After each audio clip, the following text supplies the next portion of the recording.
Good evening, everyone. I think I can see that few people given it is the last session of the day. We won't take much time, I guess. I think we'll try to wrap up as quickly as possible with few crisp, discussion points which we have here. Uh, just a point here, I think Rajesh is right now on his way. He's stuck in Mumbai traffic. So as and when he's here, I think we'll see if he can join the panel. Or say by the time he joins, maybe we can just go and have a coffee with him outside. So I think the topic for this panel is risk capital. Is it feeling the squeeze right now? The interesting thing is right now, if you see across the board, we have Sanjay and Rayan who are running, say, pre-Series A, Series A funds, early stage funds. I think Kirill is heading, say, Systema's investment in India, who are more investing in Series B, which is there. And then we have Kaushik, I think, who is looking more at Series C and D from capital G perspective. So might make sense for us to understand from each of them, how are they seeing the landscape right now for each of them? Are they seeing any new competition coming in? And is it impacting, say, their ability to, say, look at new investments and, say, ability to get a good deal right now? So maybe over to you, Sanjay. Thanks, Dipesh. I hope the audience is also loaded up on coffee, because as panelists, we also had to, given that's the last panel.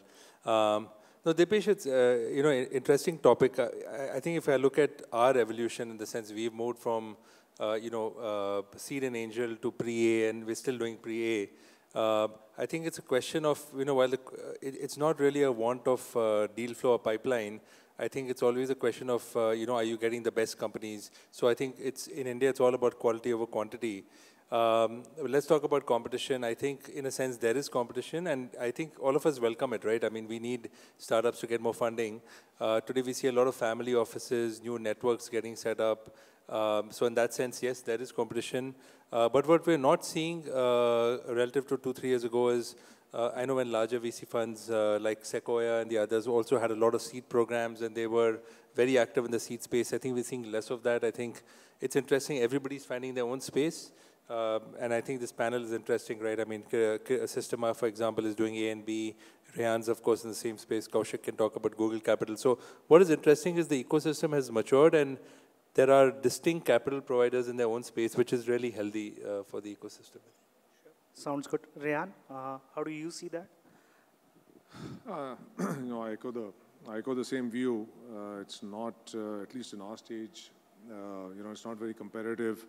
Though there are more angels, there are more family offices which have become active in that, but they also tend to collaborate a fair amount. I can't recall the last time really had to compete, for a deal, at least at our stage, because, at our stage, it's so much more about recognition. I mean, we've met, so many of our companies have gone, and I always discuss this with the team, that they may have gone and met all the 20 funds out there, seed funds and Series A funds, and you still may not be recognized, right? It happens all the time. So I think you just have to spend so much time understanding that particular vertical. So it's a very sort of different game being played at seed. It's more like we made a recent investment in fintech. We met over 40 companies to just understand all the pros and cons of lending, right, and different such things. So for us, at least, it's very different. I feel at other stages, and I'll allow my colleagues here to comment on that. But I think though the ecosystem has grown overall, I personally always had the view that we need more Series A funds, more Series B funds, more Series C funds in India. Though I think Kaushik slightly has a different view that he was echoing earlier, that maybe the overall amount of dry powder may be more, but I felt the number of GPs, could be more in India. Sure. So Kirill, I think when you entered India, I think, did you see there is a clear gap available for you guys, or you had to enter and you had to elbow out few people? So how did you find it, I think, when you entered? So maybe first I shall start, giving some context. What is Systema actually? Systema is a Russian conglomerate. It's a publicly listed London Stock Exchange listed company with assets in top tier assets in Russia and CIS countries, as well as a few funds in different asset classes. So private equity funds, venture capital funds, real estate funds, and some kind of additional family offices which are related to Sistema. So in 2015, Sistema has decided to diversify to new asset classes such as venture capital and new geographies such as Russia, Israel, United States, and some other geographies. So, and I am representing Sistema Asia Fund, which is the venture capital fund, Series B focused, sector agnostic, and India centric. So for us, it was an absolutely incredible journey, for myself. It was one of the most interesting kind of work I ever done in my life. So I have developed the whole idea of the fund and launched the fund here with my colleagues. And once we, we did a very deep dive when we actually prepared the case for our chairman and for our investment committee in Moscow. And we we started with an idea to invest as fund of fund here, but it didn't fly with our chairman who said that, guys, if you're really serious about India, show me with the skin in the game, roll on the sleeves and, go there and show me the returns. So we did, certain analysis, and we understood that provided the the hypothesis was basically that India fundamentally is very attractive market to be in, and venture capital asset class is also very attractive and very appealing, provided that a lot of IITs and IIMs there, 150,000 every year, talented engineers, English speaking. India itself, is big enough and a big market itself, but it also, it's a start for international global businesses. So we have seen the whole landscape, and we understand that Series B is a very good stage for us. First of all, because it's underpenetrated, so there is not too many funds there. Basically less than around 5 funds so far. And secondly, it's of course less potential return, but at the same time less risk, which in our case was exactly the kind of fair and most reasonable risk-return kind of opportunity. So that was our thesis, and I think it is going well. We have made 8 investments during the last 2 years, which is a good pace for Series B investments, and hopefully we will earn some decent returns. And Kaushik, in your experience, given at late stage, I think funnel gets narrower. There are a limited set of opportunities which are there. So do you see anything different there in terms of competition, or you also think there is a space for everyone? Yeah, I mean, just to give some context, Capital G, or Google Capital as we were called earlier, we are a growth equity fund set up within Alphabet to make financial investments. And we typically end up playing in the Series C and D range, and across a wide range of check sizes, but let's say between $10 to $100 million.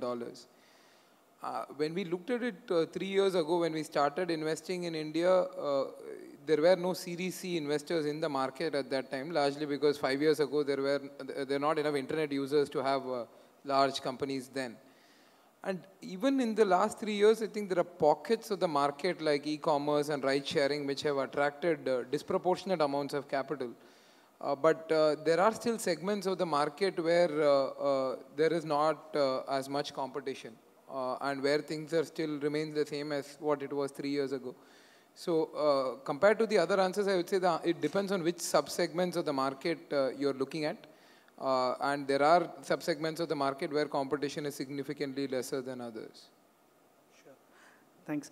I think just changing the gears, and maybe I think I can take this to Rehan to begin with. Rehan, you touched upon a point saying at your stage, I think recognition is the most important thing, is what you feel for the company. So I can understand when you are looking at risk in the companies, mostly you are looking at saying, is it a great team? Is it a great idea? Should we back it? But given how the markets have played out, have you started thinking about saying whether we will be, how viable is it to get capital across stages for this business and say, keep it in mind when you are investing these days? Yeah, you know, I mean, that is that has always been a factor. You know, that factor comes into play sometimes when you're looking at, you know, what we call internally older models, right? I'll give you an example. We recently invested in a company that does, that's a kind of OYO for garages. You know, they take existing garages and they kind of, you know, redo that. Now, that's a space in which there have been a number of shutdowns in that space. So the big question was, is the space hot enough to attract follow-on capital? So I think that is a question that we've always asked ourselves and will continue to ask ourselves. So Rajesh has joined us now.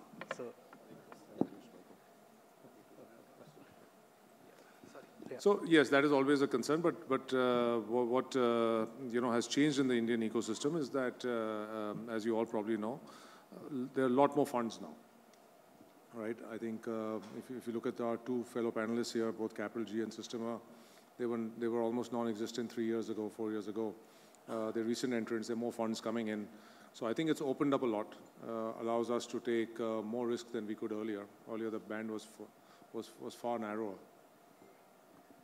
Rajesh, just to bring you up to the speed, we were just talking about competition overall for each stage of the capital which is being provided. So you being typical Series A, do you see there is new competition which is coming towards you, or say you think right now that is not a challenge which you see on a day-to-day basis? Good afternoon, everyone. I think competition, it really depends. I mean, India is such a emerging economy, and VC ecosystem is also quite new, barely 10, 15 years old. A few years back, we've seen a number of B and C stage investors trying to come into A and seed, right? I mean, we have seen that over 14, 15, and 16 and 17. I think it calmed down, quieted down quite a bit. I think people are now, again, reassessing their strategy. It always happens. I mean, these hype cycles do happen. And whenever Series A investors do well, the other stage investors tend to come to that stage. And whenever the markets calm down, they go back to what they're used to. So we don't truly see any extra competition today at the Series A stage, at least. But there are always new investors coming in and out. I think at the end of the day, you build a consistent brand and focus on a particular stage. I think you'll continue to do well, right? And you will see competition come in and out, but over the long run, I think if you are disciplined about a stage, entrepreneurs would know where to go for a particular stage of investment. Kirill has a point. Yeah, I would like to, kind of add something into the discussion. I think if we are to, discuss, competition itself, we should, take the broader view. So globally, there are, also, other sources of money, right? So there's, money from the crowd, which is crowdfunding, crowd investing. There is, a recent trend of ICOs. Whatever you're thinking about, ICOs and, its potential. And of course, there's yet another very interesting players, the corporate venture capital, which are coming into the space, and they're playing, pretty much in all the stages. And all those, kind of new players, it's not only about angels, not only about private equities. There are some other sources of money coming into the market, and I think the more technology we will have in our everyday life, the easier it will be to finance, to back the companies, and for companies to attract money. So this is kind of an additional angle on the whole discussion. Okay, sounds good. So in fact, just what earlier Rehan was referring to, earlier conversation with Kaushik, where he was mentioning that India being, given the size of the market in comparison to US, the amount of capital which has been invested in India in the last few years is much more. I think, so clearly there is a more, and say capital which is available today. I think in terms of say the raise money. So the dry powder is there. I think a lot of dry powder is there, but limited set of opportunities. So Kaushik, do you see that as a challenge today, that there are limited set of opportunities which are there, or that's not the case for you? Again, it depends on how many capital sources are there. So, so segments of the market, let's say we've been looking at software as service for the last 2-3 years, invested in Freshworks, which has broken out there. That wasn't a segment of the market even at the peak of 2014 and 15 in the hype, which where there's a lot of hype or interest at that point in time. So by and large, if you do this dry powder comparison, yes, but I think as I mentioned earlier, I think it's going into a few segments which are getting created in the country, which do take in more amount of capital than others. And so I think it's around finding the right segments of the market there. And just continuing with that thought, I think maybe for Rajesh this one, we'll give him more chance given he came late.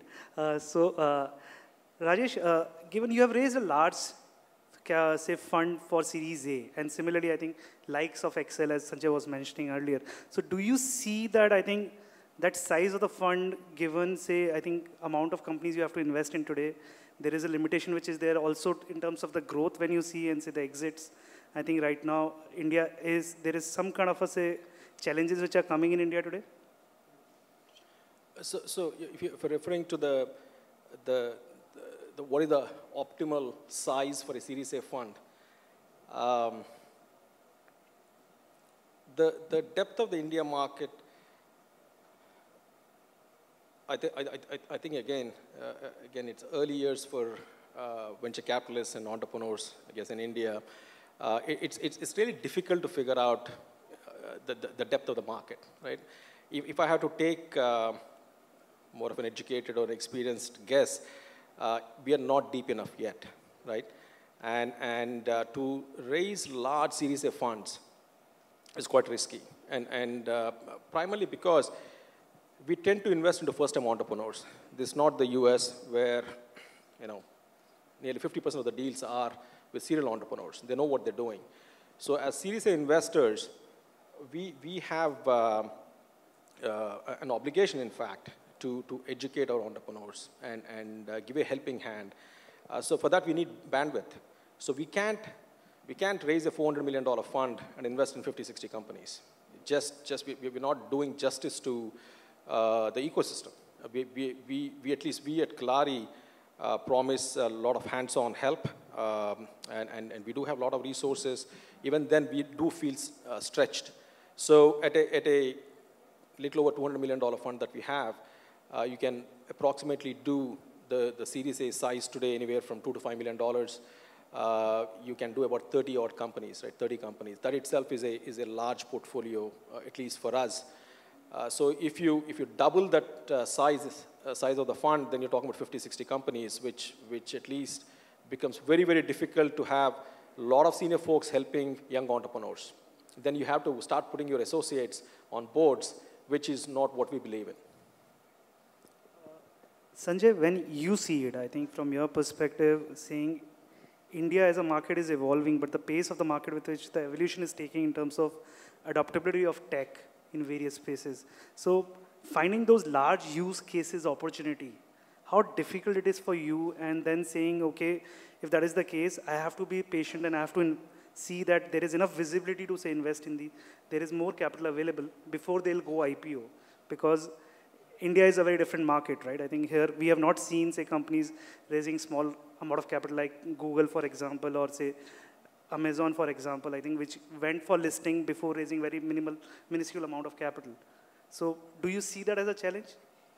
I think it's a great question. I think that we look at it in two very distinct ways, right? I mean, there's clearly the consumer opportunity, and then there is the B2B, like Kaushik was talking about, enterprise.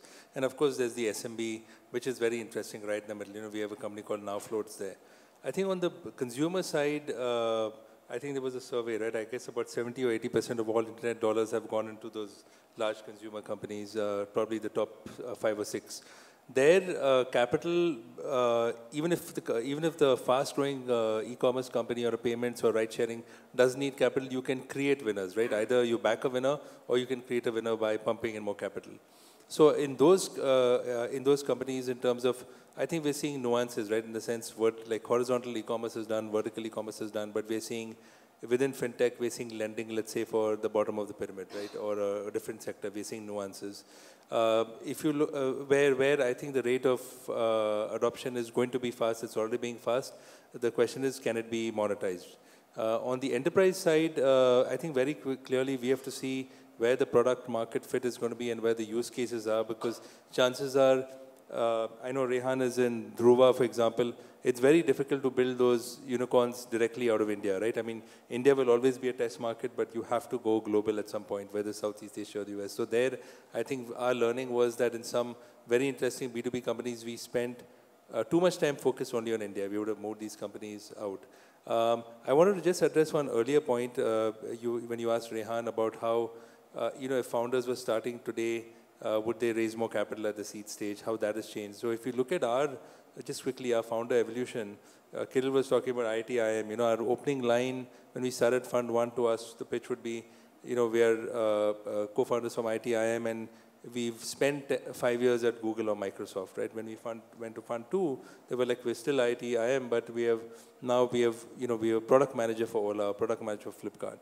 Today, we're finding that many of those actual founders are coming out of those companies, right? And to sort of Rajesh's points, I think the serial entrepreneurs are increasing, which is interesting. The quality of founders has increased, and they're trying to raise slightly larger rounds even to start with. So yes, there's competition, but overall, I think the quality that we're seeing is got deeper, it's got better.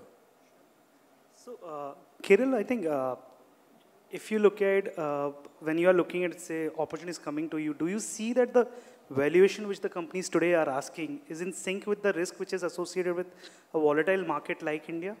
Or you think there is a gap which is there today? Like, you meaning some kind of overpriced opportunities? Right, yeah, we have seen quite some overpriced opportunities and some down rounds as well, which is, I think, is good.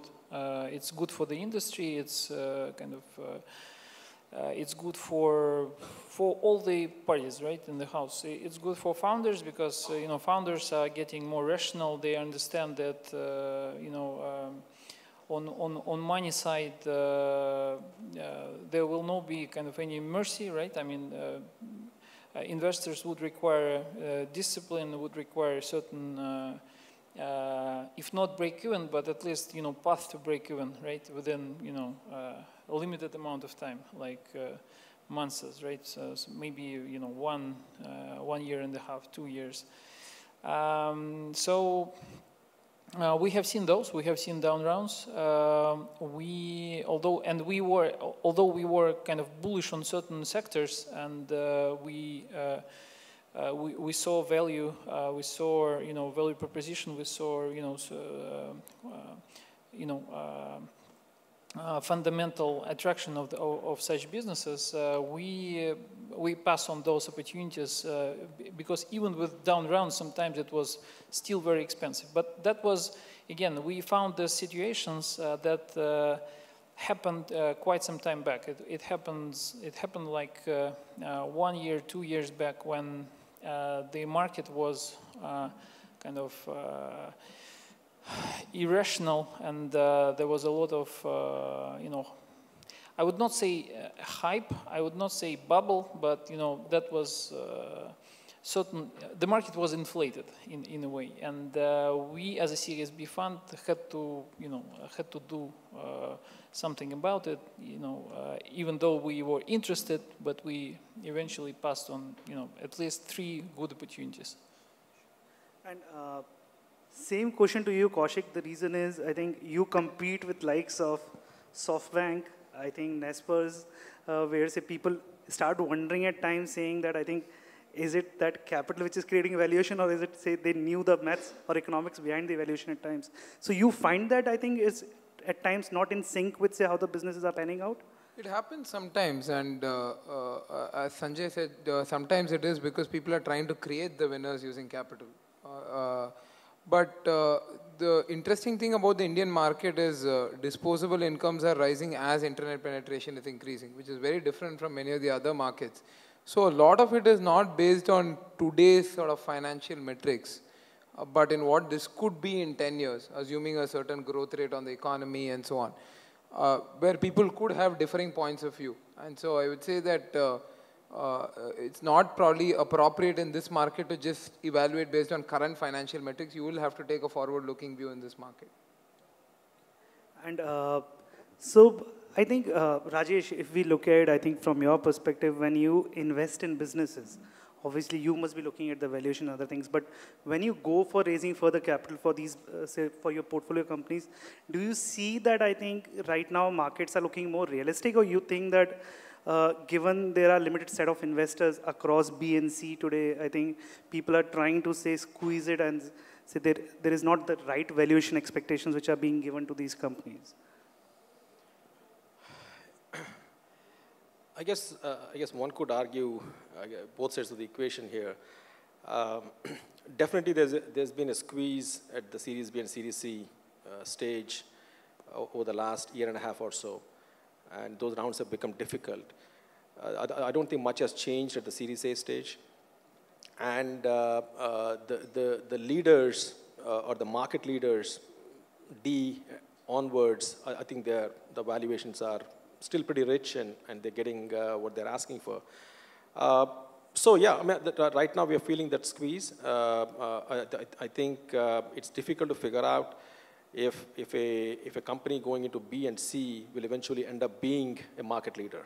That's the guessing game that those investors are making. And if they bet on the wrong company, it's at a high valuation. It's a tough call. So that's where we are seeing a little bit of doubt, and also the number of investors who play in that stage has reduced dramatically, with few global investors backing off, etc. I think capital, just like anything else, supply and demand will eventually find the equilibrium, and I think we're in that process. You are seeing a lot more funds, more interest in Series B now, because there's a lot more opportunity, and valuation, etc., are much more reasonable there. So you'll see that shift happen, and I'm sure supply and demand always finds a way to meet somewhere in between. So I think, given we have about 18 odd minutes right now, maybe I think if I can understand from each of you, I think today is saying, when you look at, say, today investment landscape, what are the 2 or 3 key risks you are seeing today? Is it more in terms of, say, the opportunities which is there, which are not, say, attuned with the market realities today? Is it the valuation? Is it, say, competition? Whichever way you see it, the top 2, 3 risks which comes to your mind. You want me to start? I think the biggest risk with India, and especially a lot of limited partners in the room, I can tell you the expectation mismatch is the biggest risk I see, and that driving away investors is a real problem for India. I think expectations were too high. Expecting India to grow at a rapid clip like a Chinese market is a tough road to take for India, and of course when expectations are high, the valuations tend to be high. And the market is growing. I think in terms of the macro numbers, I don't remember a better scenario than we are in today, whether the stability of the government and the drive from the government to do a lot for the ecosystem that we play in, especially on the digital side. There is a lot of support from the government. And all the macro factors, whether it's inflation, interest rates, deficits, all those things are at their best in terms of what we need for India. And I think GDP will pick up. At the end of the day, I think people need disposable income. And there are not enough middle-class families with enough disposable income to spend. And that expectation that we're going to add hundreds of millions of middle-class families, to the equation that's going slowly, slower than expected. So I think India is still a large enough market. We can still find companies to build them to a decent stage, decent size to extract decent returns. But expecting number of unicorns to come out every single year is the problem. I think we need to readjust what to expect from India. Rehan, your view?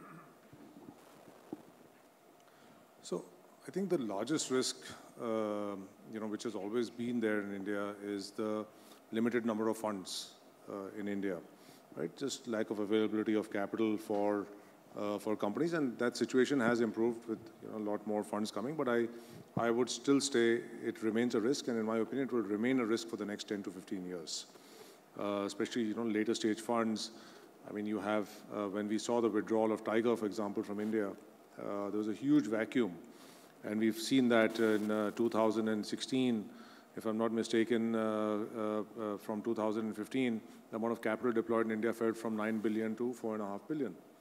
And then it went back up in 2017, with the SoftBank becoming active again, right? And they were also one of the players that went away, right? So to illustrate my point, so we do continue to see that risk, with a lot of the market being pegged around one or two players, and that base needs to be broadened in India.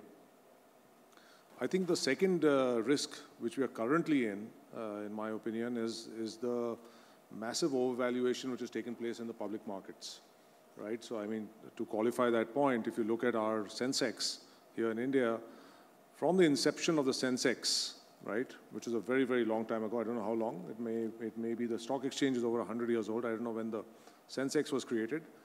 But since its creation, it went to 21,000 points as of January 2014. Since then, it climbed in the next 4 years, 15,000 points, almost as much as its first 100 years, right? And that's a risk. That's a risk because when that comes down, and something like that crashes, sentiment across the board is affected. You go back to 2008, and suddenly all these guys which had been putting in money at later stages, right, at pre-IPO stages, will not be able to make money off that. And what do? They suddenly back off. If they back off, other people start backing off, right? So to my mind, that is a current risk situation that we are in here in India. I mean, all the other factors in terms of entrepreneurs and all that continues, model risk, etc. But these are the two big sort of external risks in there. Kaushik, any macro as well as say I think opportunity-specific risks which you see? I think echo both Rajesh's point and Rehan's point. I think there is an expectation mismatch and there is volatility of capital. And given both of these, I think this leads to a third risk, which is around exits. Because unless you have large sustainable businesses getting created, it's harder to take them public. And we don't have enough evidence yet that you can take many tech companies public in India. There are, of course, a few examples. So along with both of these, I think figuring out how to exit an investment, I think in India is more challenging than many of the other markets. Kirill, your view? I think the major risk we recently just noticed is the macro risk. Actually, initially we were very bullish on Indian demographics, and demographics is such a science that can predict, from today for the next 100 years with the accuracy of 99%. It's very a powerful science itself. And although we were, very bullish on Indian demographics with, a lot of, Indians and a lot of, working age professionals coming,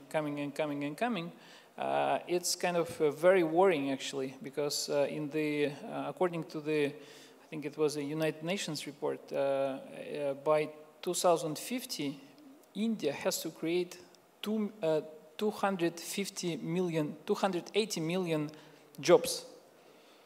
280 million jobs is like 2 times population of Russia.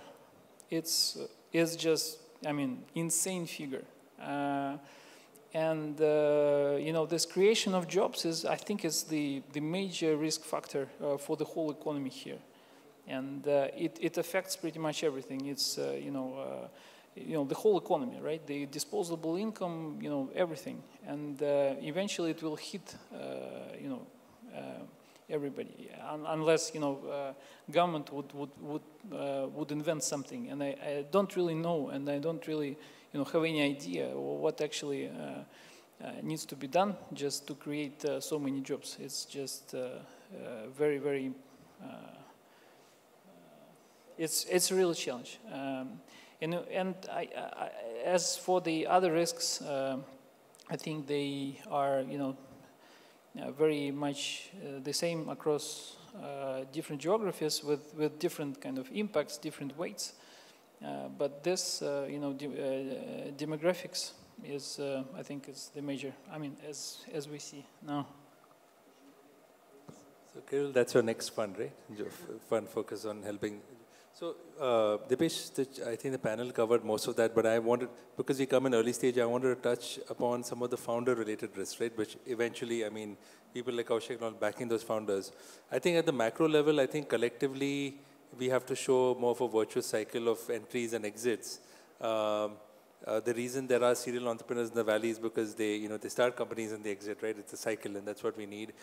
Slowly, right? I mean, for example, your Little Eye Labs to Facebook was, like 20 million. You had ZipDial to Twitter 40, and that 40 going to 100, 200. I think it's slowly going to get there, but they're all positive. At the portfolio founder level, I think two risks. One is just we would love to see founders scale up their orgs much better, right? And by what I mean with that is very often we see brilliant tech founders, or let's say really, they're really good, very business savvy, but then there's a big gap between, let's say, the engineers they have that are developing product. I think this ability to bring in, folks from corporates or experience and build that second layer is an issue. And, I think companies like, let's say, Freshworks or the others have, the ones that can show an ability to scale their orgs are the ones that will eventually create value and exit. That's one. The second issue is, we're all VCs on the stage, but I think an obsession in founders' mind with raising funding, right? And what I mean by that is, if you look at any board meeting, I always feel bad for the CTO of the product, because we never get into the product demos, we never talk about the product roadmap. 90% of the discussion is about funding, even if they've just raised a round, right? It's about the next round. So I think one of the things is also to find the right partner. Sometimes we found actually better to take a slightly lower valuation, get the right capital partner with you, rather than just somebody who pays the most. So of course, capital is very important. That's why we all exist. But the point is that to get back to building businesses and focus on other important elements. Sure. This sounds good. Thanks a lot, everyone. I think what we can do is maybe we can open the panel to the floor for a couple of questions, and then we can wrap it up. Anyone?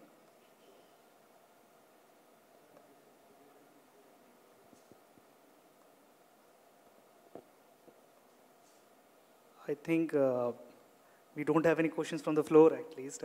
Actually, if it's okay, can we ask you a question? Yeah, please, go ahead. Just being seeing this from the outside as an investment banker and advisor, whether it's exits or relative to China or relative to the Valley, what have you seen, helpful for us and for the audience in terms of, metrics, mismatch of valuations, exits, exiting and doing an IPO here versus NASDAQ?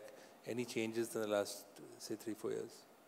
So I think in our limited, experience here, what we have seen is right now, markets need to mature on this side, on the entire venture capital side, if you look at it, because what has happened is, I think with an exceptions of, say, maybe likes of Redbus, I think we have not seen too many successful exits as M&As, which is there. And even, say, IPOs for, say, the tech companies right now in India, I think we all are hoping for and will happen. But we have not seen that path also, which is there. We all hope that SoftBank will remain there for longer and say that will become an ultimate exit for most of the companies here. But I think that is also a limited option. So I think to a large extent, I think where the markets are, definitely valuation mismatches are there. But more importantly, I think business models have to mature and say the strategics have to take a clear interest in Indian markets today to believe that I think markets have matured enough and now they can come and buy businesses with the kind of valuation expectations a moderately successful business in India today has. Because most of the time what you see is, I think the only time, say, Indian entrepreneurs in this space are open to having a conversation is when they are in some kind of a stress, whether it is a capital stress or they are finding a competition, say making them now, I think, becoming less relevant to the market. And those are the difficult opportunities where, say, you can see that, okay, when we go there, I think in most cases what I've seen is, and I think I'll say, as investment bankers, we keep thinking about first phase of, say, tech VC investments were when they never needed us. Because so much capital and so many people were chasing them, I think they were getting capital on their own. Second phase, which is right now we are going through, where all of them need us, we don't know what to do with it right now. Because right now, I think most of the people who are coming are seeing that stress which is there in the business. They have to, say, go through this cycle which is there. And the few clear winners will emerge, I think, which is happening right now. If you see, I think we keep hearing about a couple of the large leaders in the categories which are there, and there is some kind of a strategic interest which is there in a couple of categories. Once that will happen and strategics will start seeing India as a clear market, we'll see a lot more happening for each stage of VC investor, I think. As you said, I think one company in every fund is required to, say, return the fund, right? I think so. Should happen. That's our view, actually. So great. Thanks everyone. Thanks for joining.